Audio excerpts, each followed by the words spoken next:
हम सब इकट्ठे हो प्रभु की आराधना कर रहे हैं, प्रभु की महिमा कर रहे हैं। सो क्योंकि परमेश्वर हम सबके साथ प्रेम करते हैं, तो प्रभु का पवित्र कलाम बताता है क्योंकि परमेश्वर ने जगत से ऐसा प्रेम किया, संसार के साथ ऐसा प्रेम किया, उसने अपना इकलौता बेटा इस संसार को दे दिया।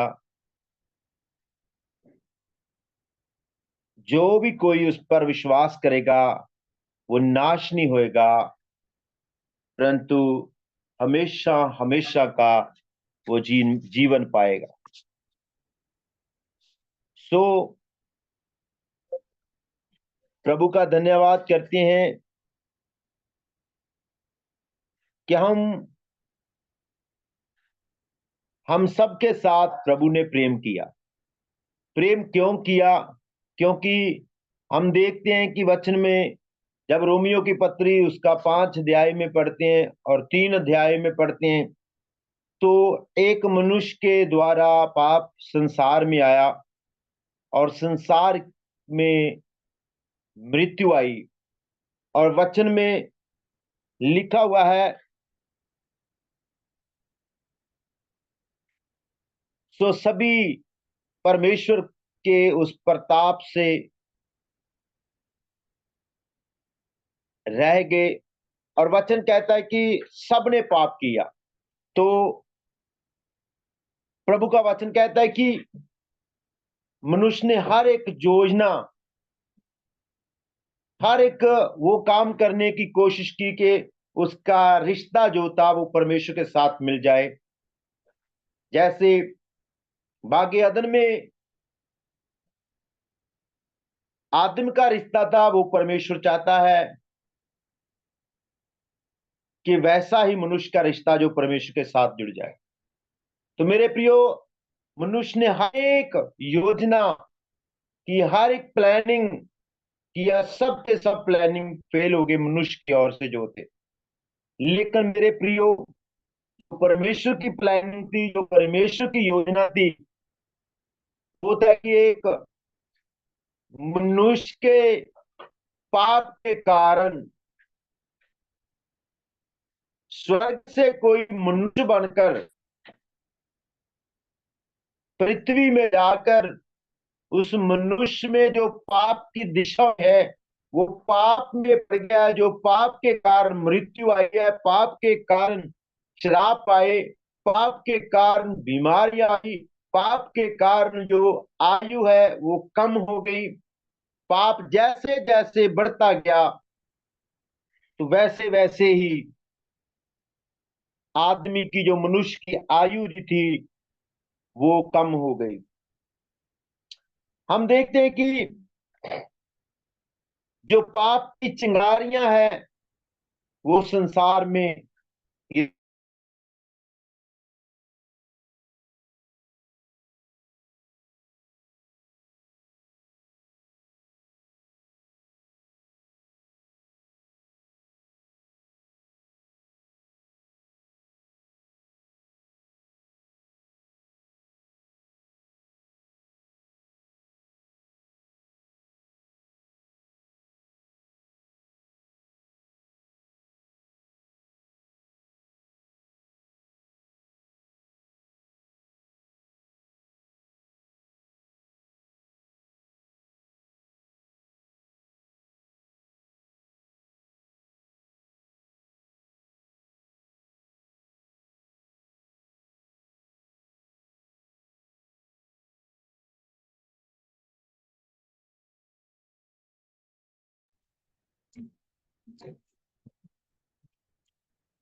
तो मैं बता रहा था कि प्रभु का वचन कहता है कि संसार में पाप आया, और जब किसी व्यक्ति के मन में ऐसा पाप पैदा होता है तो वो पाप केवल उसी व्यक्ति तक सीमित नहीं रहता, उसका असर, उसका प्रभाव दूसरे लोगों के ऊपर भी पड़ जाता है।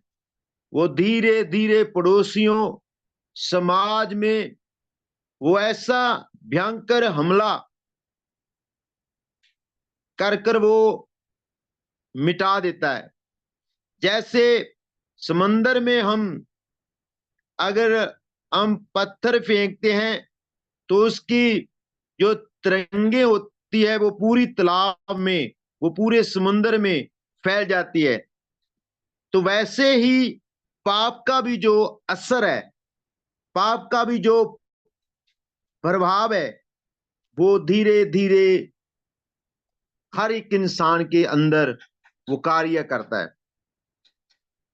तो जब हम देखते हैं कि आदम ने पाप किया, वो पाप सभी लोगों के जीवन में, वो संसार में, वो पाप का असर जो था वो सब जातियों के ऊपर, सब मनुष्य जाति लोगों के बीच आ गया। जैसे हम देखते हैं कि जो इजरायली लोग थे, इजराइल बनी कौम थी, वो उजाड़ बियाबान में होकर कई वर्षों की सफर, यात्रा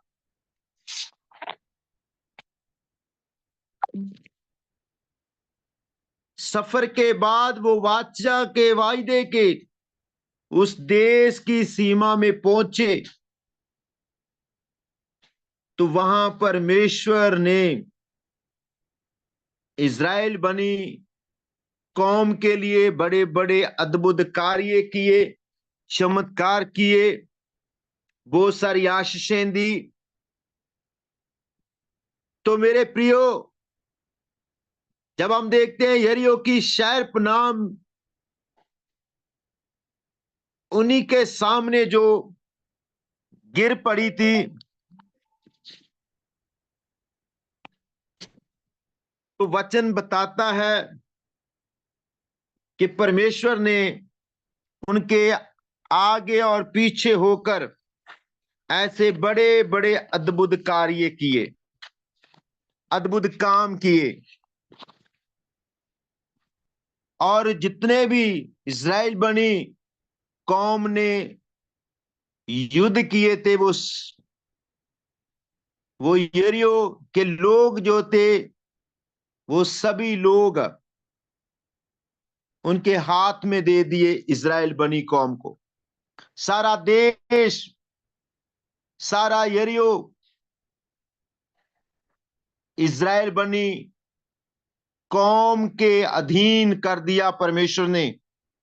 और इजरायली लोगों को आशीषें, आराम, धन, जायदाद, सब कुछ उनके लिए प्राप्त हुआ। आनंद होने के लिए उनके पास बहुत सारे कारण थे, बहुत सारे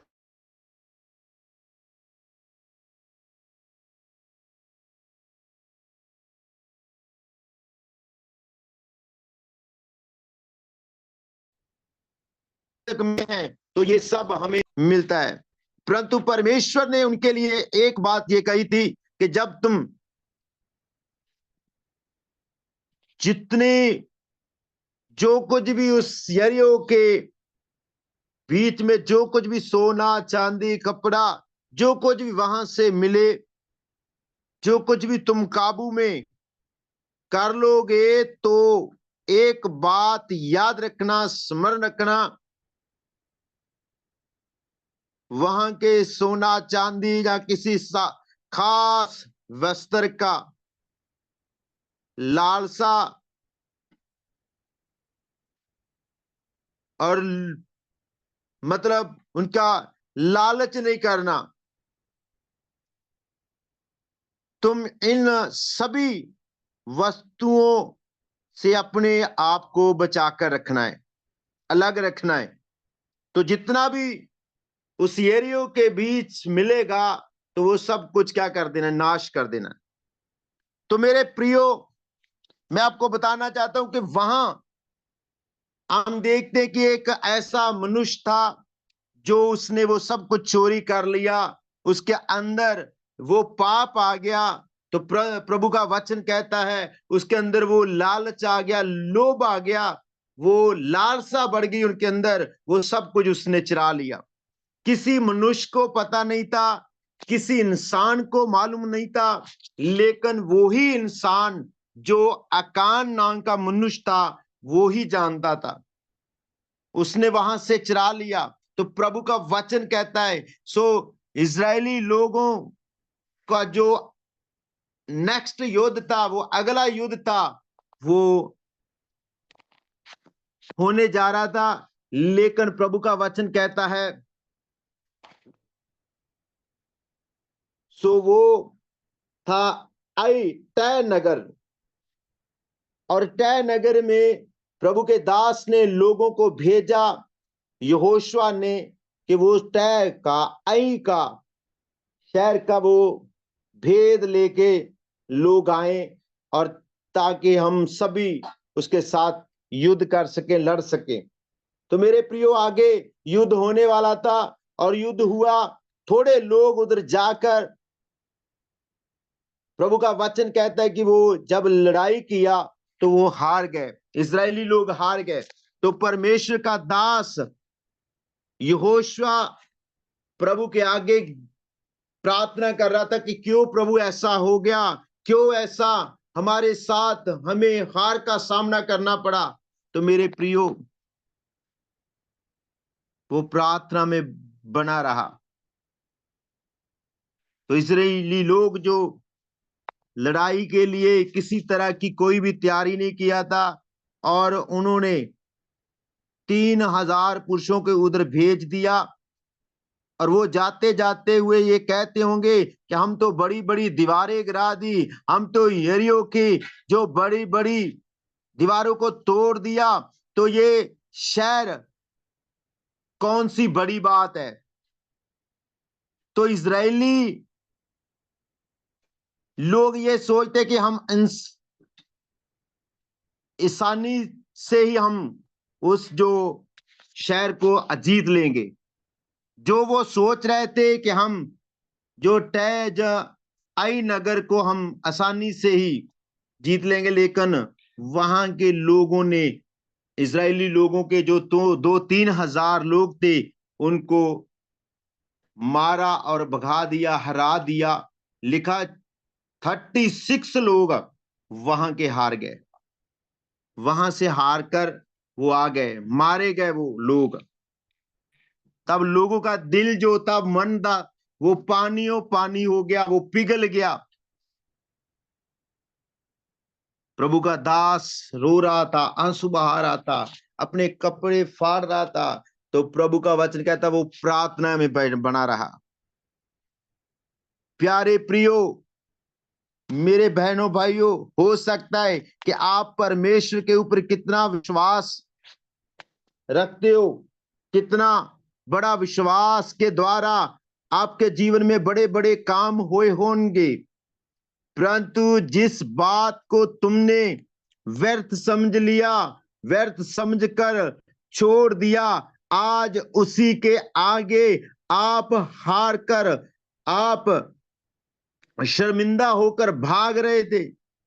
परमेश्वर के ऊपर विश्वास रखकर, परमेश्वर के ऊपर भरोसा के जीवन में तुम अपने जीवन में पाप के ऊपर, हो सकता है आपने कई लड़ाइयां लड़ी हो, वो जीत ली हो, परंतु उस समय का मसीही अनुभव आज जो है वो खत्म हो गया। जो बातों को तुम उस समय पाप समझा था, वो पाप आज आपके और मेरे जीवन में, और मेरे और आपके दिल में वो वास कर गए, और उसी के ऊपर हम जीत नहीं सकते और जयवंत नहीं हो सकते, क्योंकि हम छोटी छोटी बातों को छोड़ देते हैं। हम परमेश्वर के वचन को हल्का सा, परमेश्वर के वचन को हम नॉर्मल सा ले लेते हैं।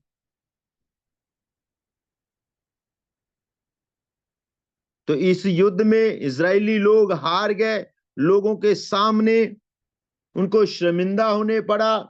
और सभी संसार में ऐसा आज भी हो रहा है कि जो ताकतवर दुश्मन को पता चलेगा वो कमजोर है, तो आई के लोगों ने,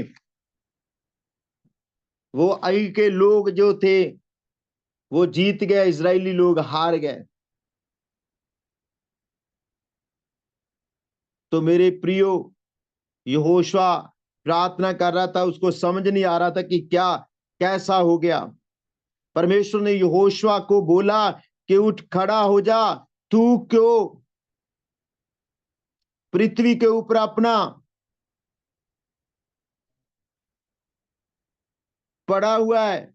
तो वचन में लिखा हुआ है, वो समझ नहीं रहा था। तो मेरे प्रियो, मेरे कहने का मतलब क्या है कि आज एक इंसान के कारण मृत्यु आई, एक इंसान के कारण, पाप के कारण, सो सारा संसार दुख कष्ट मुश्किलों में था। इसीलिए परमेश्वर ने संसार के बीच अपने बेटे, अपने पुत्र, इकलौते पुत्र यीशु मसीह को पृथ्वी पर भेज दिया। और मेरे प्रियो, प्रभु का वचन कहता है कि यीशु का लहू हमें हम सब पापों से शुद्ध करता है। पौलुस रसूल कहता है, प्रेरित कहता है, अफसियों के खत में एक अध्याय उसका 7 वचन में लिखता है कि यीशु के लहू के द्वारा हमें निस्तारा अर्थात अधर्म के पापों की माफी उनके अनुग्रह से ही मिलती है।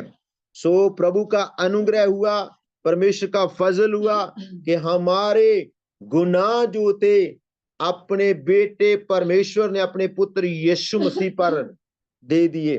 उसके कारण मेरे प्रियो हम उद्धार पाया, उस अनुग्रह के द्वारा हम मुक्ति पाई। जो विश्वास करेगा वो नाश नहीं होगा परंतु हमेशा का जीवन पाएगा।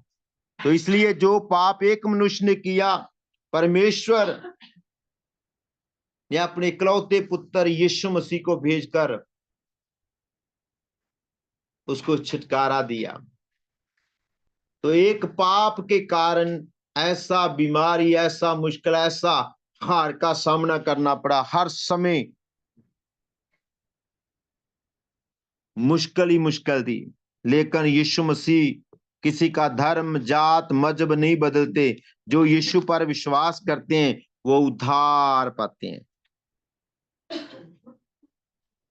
बहुत सारे ऐसे लोग कहते हैं कि बहुत सारे उद्धार करता है, बहुत सारे मुक्ति दाता है। उनके लिए परमेश्वर का ये वचन स्पष्ट कहता है, किसी दूसरे से उद्धार नहीं, किसी दूसरे से नजात नहीं। सो वचन कहता है किसी दूसरे से मुक्ति नहीं, जो आकाश के नीचे मनुष्यों के बीच कोई दूसरा नाम नहीं दिया गया जिसके द्वारा हम उद्धार पा सकें। पापों से उद्धार और हर बुराई से उद्धार सिर्फ यीशु के पास है। तो जो यीशु मसीह पर विश्वास करेगा वो उद्धार पाएगा।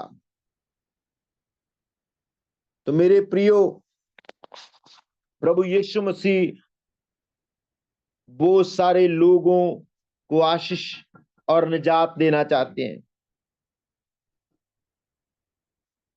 तो मैं आपको यही बताना चाहता हूं कि यीशु मसीह पर विश्वास करें। परमेश्वर ने आपको भी बहुत प्रेम किया और परमेश्वर प्रेम करता है कि आप उद्धार पाकर प्रभु की इच्छा को पूरा करें। परमेश्वर का प्रेम जो स्वार्थी प्रेम नहीं है। मनुष्य का प्रेम स्वार्थी हो सकता है, लेकिन परमेश्वर का प्रेम स्वार्थी नहीं है। परमेश्वर आपसे मोहब्बत करते इसलिए कि आप अनंत काल में हमेशा के जीवन में प्रवेश करें। पाप से वो उद्धार देना चाहते हैं। वो किसी धर्म या किसी जाति या किसी एक मनुष्य के लिए नहीं, परंतु वो सारे संसार के लिए अपने पुत्र यीशु मसीह को उसने संसार में भेजा है। जो कोई उसके पुत्र के ऊपर विश्वास करता है वो नाश नहीं होता बल्कि हमेशा का जीवन पाता है। तो आज बहुत से लोग कहते हैं कि यीशु मसीह सिर्फ क्रिश्चियनों का प्रभु है, अंग्रेजों का प्रभु है। मेरे प्रियो, यीशु मसीह किसी एक धर्म जाति का प्रभु नहीं है, वो सबका प्रभु है। एक ही प्रभु है जिसके जिससे हम उद्धार पाते हैं, जिससे हम छुटकारा पाते हैं। और वो आनंद, वो शांति, जैसे अदने वाटिका में प्रभु ने उस अधिकार आदम को दिया था, वही अधिकार यीशु मसीह के द्वारा फिर मनुष्य को प्रभु देना चाहता है। इसलिए परमेश्वर सभी से प्रेम करता है।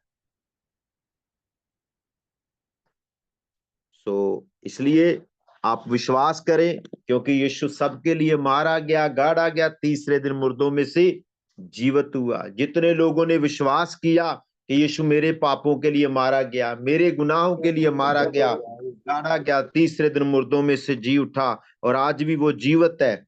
और वो वायदा करके, वो प्रतिज्ञा कर कर हमारे साथ वायदा किया है कि वो दोबारा आएगा, यीशु जल्द आएगा। उस पर विश्वास करें।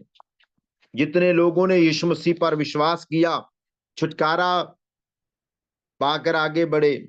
जैसे हम देखते हैं कि वचन में लिखा हुआ है, एक अधरंगी को 4 मनुष्य लेके आए थे प्रभु यीशु के पास।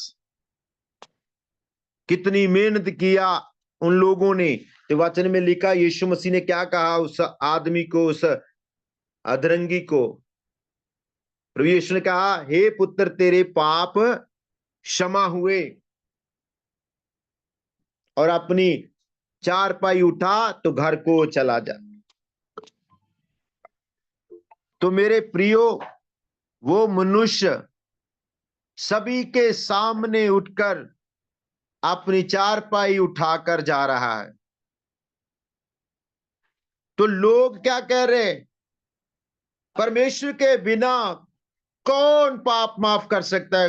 कौन पाप क्षमा कर सकता है? तो यीशु मसीह ने क्या कहा? यीशु मसीह ने कहा, सारा अधिकार मुझे दिया गया। क्योंकि अगर देखें तो परमेश्वर, प्रभु यीशु मसीह पूर्ण परमेश्वर था, यीशु मसीह पूर्ण मनुष्य भी था। तो जो कोई उस पर विश्वास करता है वो हमेशा का जीवन भी पाता है। तो वो आदमी जो बीमार था, 38 अधरंगी था, तो प्रभु ने उससे कहा कि तेरे पाप क्षमा हो गए।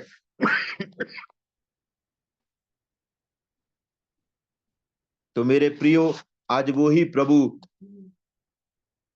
जो विश्वास करेगा उसके पाप क्षमा करेगा, जो माफी मांगेगा उसके पाप क्षमा किए जाएंगे।